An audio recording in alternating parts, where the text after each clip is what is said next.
CM Revanth రెడ్డిపై Musi river bed బాధితులు fire అవుతున్నారు. తాము కబ్జాదారులం కాదు, యజమానులమని తేల్చి చెప్తున్నారు. దశాబ్దాల నుంచి ఇక్కడే నివసిస్తున్నామని, పైసా పైసా కూడబెట్టి ఇల్లు కట్టుకున్నామని అన్నారు. అనుమతులన్నీ ఇచ్చి ఇప్పుడు కూలుస్తామంటారా అని మూసీ భూ బాధితులు వాపోతున్నారు.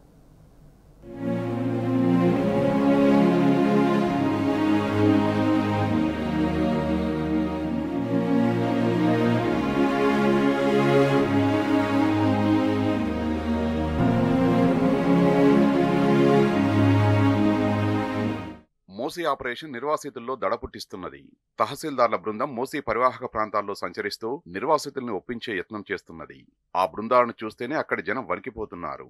విడదీసి తరలించు అన్నట్టుగా ఒక్కో బృందం కొన్ని కుటుంబాలను లక్ష్యంగా చేసుకుని వారిని ఖాళీ చేయించే చర్యలకు పాల్పడుతున్నది.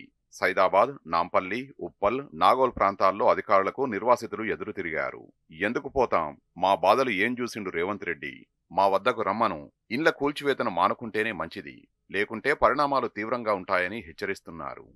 ఒక్కడి పనికి రాకుండా చేశాడు.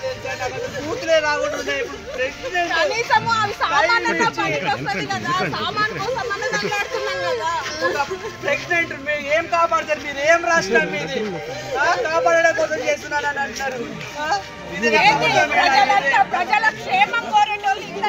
35 ఏళ్ల క్రితం స్థలాలు కొని ఇండ్లు కట్టుకున్నామని కొత్తపేటలోని బాధితులు వాపోయారు. సీఎం పదవిలో ఉండి తాను ఏం మాట్లాడినా నడుస్తుందని రేవంత్ రెడ్డి అనుకుంటే ఎట్లా? ఇల్లు పోతుందనే బాధతో ఏడ్చుకుంటూ బతుకమ్మను ఆడామన్నారు.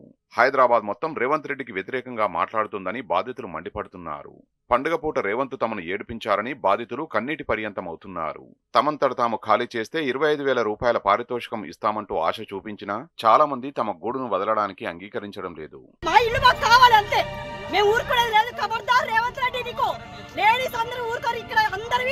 ఆడవాళ్ళ పేరు మీద ఉన్నాయి, నువ్వు ఆడవాళ్ళకి న్యాయం చేస్తారన్నావు, ఆడవాళ్ళకి నువ్వు అన్యాయం చేస్తున్నావు, ఊరుకునేది లేదు.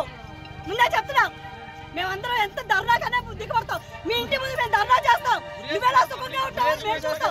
మీ ఇంటి ముందే మేము చేస్తాము, చూసుకో రేవంత్ రెడ్డి. నువ్వు ఎంతమంది సమాధులు కట్టుకొని నువ్వు ఇది చేస్తావో, నీకు ఏ ప్రాజెక్టులు కట్టుకుంటావో, ఇక్కడ నీకు ఎంత లాభం లేకుండా నువ్వు ఇంతమంది పేదవాళ్ళకి గుండెల్లో కొడుతున్నావో మాకు అందరికీ తెలుసు. ఈ ఇళ్ళ నుంచి పోతే మేము బతకలేము. అక్కడ నుంచి పోతే ఇక్కడ నుంచి పోతే మా పిల్లలు ఇంత పిల్లలు నాడు సంధి ఇక్కడ ఉందామని అంటున్నాం. మాకు డబుల్ బెడ్ మాకు అవసరం లేదు. సీఎం రేవంత్ రెడ్డికి మంచి బుద్ధి ప్రసాదించాలని, మూసీ పరివాహకంలోని తమ ఇండ్ల జోలికి రాకుండా చూడాలంటూ కొంతమంది మూసీ నిర్వాసితులు వినూత్నంగా నిరసనలు తెలుపుతున్నారు. డబ్బులు పెట్టి జాగాలు కొనుక్కొని ఇండ్లు కట్టుకున్నాం, మాది అక్రమ నిర్మాణం అంటే చెప్పుతో కొడతాం, ఎవడొస్తాడో రమ్మను రేవంత్ రెడ్డి, నిన్నియాల వచ్చి మా ఇండ్లు కూల్చివేస్తానంటే ఎలా అని నిప్పులు చెరుగుతున్నారు. ఒక పూట తిని 2 పూటలు పస్తులుండి పైసా పైసా కూడబెట్టుకున్నాం, సొంతిల్లు ఉండాలని కాయ కష్టం చేసినాం, ఇంటి కలని నిజం చేసుకునేందుకు స్థలాలు కొని ఇండ్లు కట్టుకున్నాం, సర్కారీ ఆఫీసుల చుట్టూ తిరిగి అన్ని అనుమతులు తీసుకున్నాం, అలాంటిది ఇప్పుడొచ్చి ఇంటిని కూల్చివేస్తామంటే ఎలా? అది ప్రభుత్వ స్థలమని తామంతా కబ్జాదారులమని అంటే ఎలా అని మూసీ నిర్వాసితులు ఆవేదన వ్యక్తం చేస్తున్నారు.